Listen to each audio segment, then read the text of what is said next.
Il est 15 h, mesdames et messieurs, c'est l'heure de vous informer. Bienvenue dans cette nouvelle édition dont elles sont les principaux titres. Sous la présidence du chef de l'État et chef de gouvernement, Ismaël Margueli, s'est tenue aujourd'hui la 14e séance du Conseil des ministres où 6 questions étaient inscrites à l'ordre du jour.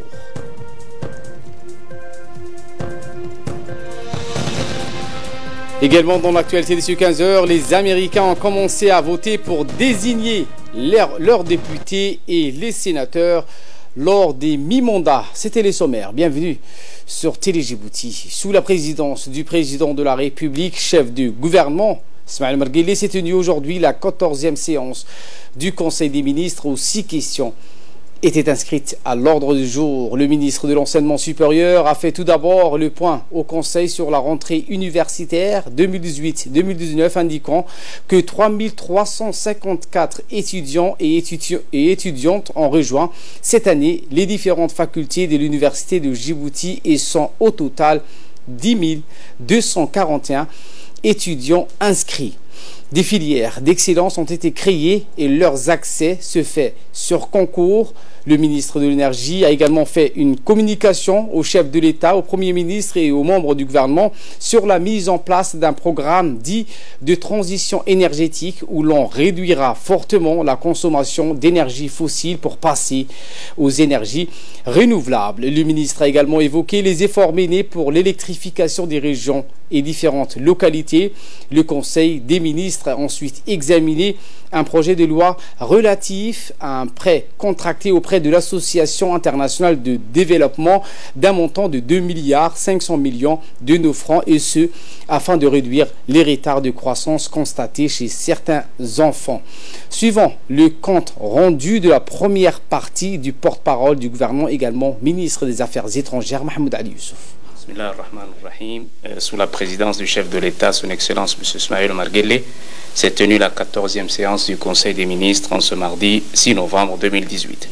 Étaient inscrites à l'ordre du jour 6 questions. La première question est relative à une communication sur la rentrée universitaire 2018-2019, présentée par le ministre de l'Enseignement supérieur. La rentrée universitaire a eu lieu donc le 23 septembre 2018. Le nombre de nouveaux bacheliers inscrits en première année à l'université est de 3350 étudiants, avec respectivement 3042 étudiants francophones et 312 étudiants arabophones. Le nombre total des étudiants de l'université de Djibouti inscrits cette année 2018-2019 est de 10 241 étudiants répartis sur les 7 facultés de l'université: faculté des sciences, de droit et de l'économie, gestion, faculté des lettres, faculté des langues et des sciences humaines, faculté de médecine, faculté d'ingénierie, ainsi que les 2 instituts universitaires des technologies tertiaires et celui des technologies industrielles. Ces 7 composantes pédagogiques proposent 23 formations professionnalisantes réparties dans les 2 IUT et 18 licences généralistes proposées par les 3 facultés. À cela s'ajoutent 3 filières d'excellence avec des effectifs très réduits et dont l'accès se fait sur concours: la faculté d'ingénieur et la faculté de médecine, la faculté de droit et faculté donc d'économie et de gestion. À l'Institut des sciences de la santé, le nombre d'étudiants est 265 répartis sur 5 départements. Ces départements aux filières sont donc la filière des sages-femmes, la filière des infirmiers, infirmières, des techniciens de laboratoire, des préparateurs en pharmacie et des ambulanciers. En 2018, l'Institut des sciences de la santé a diplômé 63 techniciens supérieurs et techniciens de santé. Les effectifs de l'ISSS ont évolué de 137 étudiants en 2015 à 314 en 2018. La deuxième question concerne une communication sur le développement des énergies renouvelables présentée par le ministre de l'Énergie. Dans sa politique énergétique, notre pays s'est engagé sur un programme de transition énergétique pour passer d'une énergie consommée à 100% thermique aux sources d'énergie renouvelable d'ici 2020. En effet, les potentiels combinés du pays sont estimés à plusieurs milliers de mégawatts et s'articulent principalement autour de la géothermie, 1000 mégawatts, de l'éolien avec des vitesses de vent pouvant atteindre près de 14 mètres secondes sur certains sites, mais aussi du solaire avec un ensoleillement global estimé à 2400 kW par mètre carré et par an. À cela s'ajoute un excellent potentiel d'énergie marémotrice exploitable. L'interconnexion avec le réseau éthiopien a permis de diminuer l'importation du mazout depuis 2011.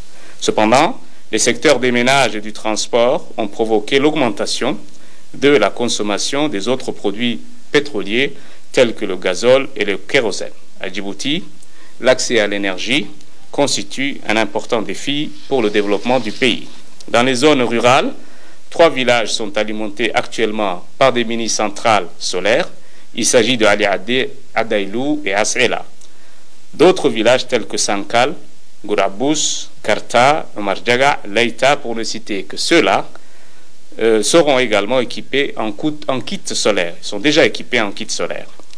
L'efficacité énergétique reste un domaine qui présente beaucoup de lacunes. La perte énergétique survenant dans la période estivale, où la climatisation est mal utilisée et mal gérée. Une fois ces énergies et ces sources pérennes d'énergie renouvelable seront développées, la question du prix du kilowatt sera certainement au centre des discussions afin de pouvoir réduire ces prix du kilowatt sensiblement, ce qui représente un lourd fardeau sur les budgets des ménages. La troisième question est relative à un projet de loi portant ratification de l'accord de financement pour le projet En marche vers zéro retard de croissance chez l'enfant à Djibouti. Cet accord de prêt conclu avec l'Association internationale de développement a un montant donc prévu de 2,5 milliards de francs Djibouti. Ce financement contribuera à la réduction du retard de croissance chez l'enfant de moins de 5 ans via l'amélioration des services de santé et de nutrition. Il sera mis en place tout au long de la mise en œuvre du projet un Conseil national de nutrition qui aura pour but de veiller au plus haut niveau à la coordination et à la prise de décision concernant les actions multisectorielles afin de lutter contre les différentes formes de malnutrition. Le Conseil s'est ensuite penché sur la mise en place de l'Agence nationale de la promotion de la qualité qui sera sous la tutelle du ministère du Commerce. La mairie de Djibouti s'est vue en outre attribuer des parcelles de terrain pour la mise en place des parcs auto sur la route de Venise et sur la route nationale 1. Puis un projet de décret a été pris. Il concerne la désignation de hauts cadres à des postes de responsabilité. Ainsi, M. Abdourazak Ahmed Idriss a été nommé secrétaire général du ministère de l'économie. Le point nous est fait par le porte-parole du gouvernement. La quatrième question est relative à un projet de loi portant adoption du système national de normalisation et de promotion de la qualité. Ce projet de loi instaure un système djiboutien de normalisation et de promotion de la qualité.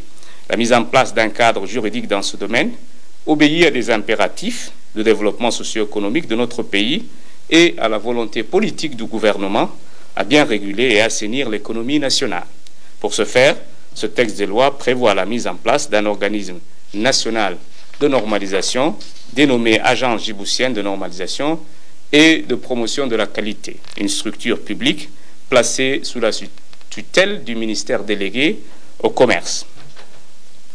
Cette agence est chargée de l'élaboration et l'homologation de la diffusion des normes facultatives ou rendues obligatoires et d'en informer les professionnels et le grand public. L'agence va gérer la marque nationale de conformité aux normes djiboutiennes représentées et grâce aux efforts considérables donc déployés ces 20 dernières années par le gouvernement avec l'ouverture des marchés régionaux et internationaux, notre pays donc disposera d'un potentiel d'exportation et d'importation des produits et services pour lesquels nous avons des avantages comparatifs, nécessitant donc la mise en place d'un système national de normalisation. La normalisation est un bien d'utilité publique. La cinquième question concerne un projet d'arrêté portant attribution d'une parcelle de terrain à la mairie de Djibouti. Cette parcelle de 8 hectares et demi sur la route de Venise et la route nationale 1 est destinée à l'implantation d'un parc national. Les occupations se trouvant dans ce périmètre seront indemnisées. La sixième question concerne un projet de décret portant nomination du secrétaire général du ministère de l'économie ainsi que d'autres cadres de ce même ministère. Monsieur Abdourazak Ahmed Idriss est nommé secrétaire général du ministère de l'économie. Madame Fatouma Ahmed Moussa est nommée directrice générale des partenariats publics-privés. Madame Nasteh Saleh Awale est nommée directrice des affaires juridiques et Madame Siman Ali Barre est nommée conseillère technique dans le domaine de l'entrepreneuriat, toujours auprès du ministère de l'économie. C'est l'heure de l'appel à la prière à la As et je vous retrouve dans quelques instants. Le ministre de la Justice, Moumin Ahmed Cheikh, et le ministre de la Justice du Somaliland, Abdulghani Mahmoud Ateye, ont co-présidé ce matin l'ouverture d'un séminaire de formation dans la gestion des centres de détention. 10 agents de sécurité dans les centres pénitentiaires du Somaliland seront ainsi formés. La cérémonie qui a eu lieu à la prison centrale de Gabod a vu la participation du représentant du Somaliland à Djibouti, Abdel Fattah Saïd, le directeur de la prison centrale de Djibouti, le colonel Mohamed Jam Ayounis, ainsi que du président de la commission des affaires étrangères du Parlement du Somaliland, Abdurrahman Awale Yassine. L'objectif de la formation est de renforcer les capacités des gardes pénitentiaires du Somaliland. Le ministre de la Justice somalilandais a remercié son homologue djiboutien pour l'organisation d'une telle formation. Le ministre de la Justice, Moumin Ahmed Cheikh, s'est dit ravi de voir les gardes djiboutiens des centres de détention d'apporter leur expérience et leur concours aux gardes pénitentiaires du Somaliland. Il s'est exprimé en ces termes. Oui, avec le ministre de la Justice de la Somaliland, pour une session de formation des surveillants pénitentiaires de la Somaliland, l'objectif étant d'assurer un échange d'expérience ou une petite formation à Djibouti sur comment se fait le travail des surveillants pénitentiaires à l'attention des surveillants pénitentiaires du Somaliland. Et j'espère que la formation qu'ils vont bénéficier ici sera profitable à tous, et notamment l'échange d'expérience sera profitable aux surveillants pénitentiaires de Djibouti aussi. La ville d'Ali Sabi a abrité hier une cérémonie de remise d'importants matériels didactiques destinés aux lycées techniques de cette région. Elle a également vu la signature d'une convention de partenariat entre la DDS et la Direction générale de l'enseignement technique et de la formation professionnelle. La convention de partenariat entre ces deux départements avait pour objectif principal la formation professionnelle de jeunes déscolarisés sans qualification afin de les sortir de la précarité. En effet, dans le programme de lutte contre la pauvreté, la formation de courte durée des jeunes à des métiers techniques leur permettant de gagner leur vie et de subvenir aux besoins de leur famille est une étape importante. La journée constituait donc le lancement des formations de jeunes qui se déroule dans toutes les régions de l'intérieur. Elle a été conjointement présidée par le ministre de l'Éducation nationale et de la formation professionnelle, la secrétaire d'État chargée de la solidarité nationale, Mme Mouna Ousmane Adan, et le ministre de la décentralisation, Aramis Mohamed. Le Forum mondial de la jeunesse 2018 tient sa cérémonie d'ouverture sous le haut patronage du président égyptien Abdel Fattah al-Sisi. C'était à Sharm el-Sheikh. Dans son discours d'ouverture de la séance, le président égyptien a plaidé pour un meilleur monde, un monde où les tensions conflictuelles récurrentes, les brasiers de la terreur, les précarités révoltantes disparaissent. Un monde où la promotion de la jeunesse soit une priorité absolue à l'échelle planétaire. C'est ce qu'a indiqué le président égyptien Abdel Fattah al-Sisi dans son discours d'ouverture. Le forum a réuni sur place 5000 jeunes filles et garçons représentés par 60 délégations issues des 4 coins du monde pour explorer les principaux problèmes de leur génération et déterminer leur rôle dans la réalisation des objectifs de développement mondiaux et la lutte contre le terrorisme. Retour à Djibouti avec cet atelier dédié à l'engagement des forces de l'ordre et des communautés locales dans la prévention et la lutte contre l'extrémisme violent qui s'est tenu ce matin au Djibouti Palace Kempinski. Eh bien, ce forum de 3 jours se déroulera jusqu'au 8 novembre après-demain, et met directement en scène les acteurs concernés par cette démarche de lutte contre toute forme d'extrémisme à Djibouti, mais aussi dans les pays membres de l'IGAD, de l'Union européenne. Il vise donc à stopper ce fléau qui est lié à une interprétation erronée de l'islam. Le secrétaire général du ministère des Affaires étrangères s'est exprimé lors de cet atelier. Je vous propose de le suivre. Force à travers plusieurs pays, c'est bien évidemment, et je tiens à le répéter, quelque chose que le gouvernement de Djibouti apprécie beaucoup, de voir que la paix s'installe encore plus, parce que cela nous permettra une meilleure interaction entre les pays membres pour une intégration économique régionale Et c'est ce qui va permettre de développer les activités. Pour le procureur général Jama' Suleiman, il a indiqué que l'exclusion sociale et le tribalisme conduisent à l'extrémisme violent. L'engagement des forces de l'ordre et des communautés locales dans la prévention et la lutte contre l'extrémisme violent tombe, à mon avis, à point nommé dans la région. La faiblesse de certaines structures étatiques dans la région, l'absence des forces de l'ordre coordonnées, outillées et bien armées, l'absence de dialogue, ça a été rappelé tout à l'heure, qui est fondamental entre les forces de l'ordre et les communautés locales, et ajouter à cela une instabilité régionale, des frontières poreuses, un certain nombre de crimes internationaux, comme le trafic de stupéfiants, les trafics illicites des migrants, la pauvreté, des poches de sous-développement plus endémiques à certains endroits que d'autres. Tout cela pouvait créer un sentiment d'exclusion et pouvait provoquer un sentiment de décrochage et donc conduire, animer et nourrir l'extrémisme violent. Je vous emmène cette fois en Shanghai, en Chine. Le président de l'autorité des ports et des zones franches, Aboubakar Omar Hadi, a participé à la foire China International Import-Export qui s'est ouverte hier à Shanghai, en Chine. En marge de cette visite de travail, Hadi, accompagné de ses proches collaborateurs, a eu une série de tête-à-tête avec de hautes personnalités. Il a rencontré la direction générale de la société COSCO et Yunnan.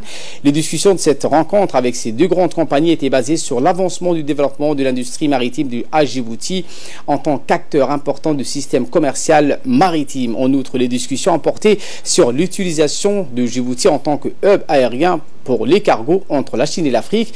Notons au passage que cet événement ouvert par le président Xi Jinping se déroulera jusqu'au 10 novembre. Et voilà qui nous ramène de parler de cette magazine où la RTD a relevé dans ses journaux la dégradation des infrastructures de détente de la rue Burhan Bey, pourtant entièrement refaite avec des pavés et dotée des nouveaux équipements. Le point avec Mohamed Abdelrahman. La RTD relatait dans ses journaux la dégradation des infrastructures de détente de la rue Burhan Bey, pourtant entièrement refaite avec des pavés et dotée de nouveaux équipements, dont des chaises pour les promenants et des lampadaires. Le reporter mettait l'accent notamment sur l'irresponsabilité de certains de nos concitoyens qui s'en prennent au bien public et le manque de la moindre poursuite dans le cadre de ces actes de vandalisme qui ne sont pas faits en un seul jour. Il a fallu la diffusion de ce reportage à la veille de la rentrée scolaire où surtout l'aire de jeu spécialement aménagée devant la ZPS a été sauvagement saccagée. C'est aujourd'hui chose faite. L'aire de jeu a été entièrement rénovée par les soins du ministère de l'Énergie. La zone en question, qui était en état de réhabilitation, a été remise hier dans un état flambant neuf aux autorités de la ville, en l'occurrence la maire de Djibouti-Ville, Mme Fatouma Awali Ousmane. La cérémonie de fin de travaux a réuni, outre le ministre de l'Énergie, M. Younes Ali Guedi, le ministre de l'Intérieur, M. Hassan Omar Mohamed, le ministre délégué à la décentralisation, M. Hamadou Mohamed Aramis, ainsi que les responsables du ministère de l'Éducation nationale et la société pétrolière UCIG, société partenaire du ministère de l'Énergie pour la réhabilitation des lieux. Outre la réparation de ces équipements, il a été procédé à la plantation d'arbres et l'éclairage a été remis en état.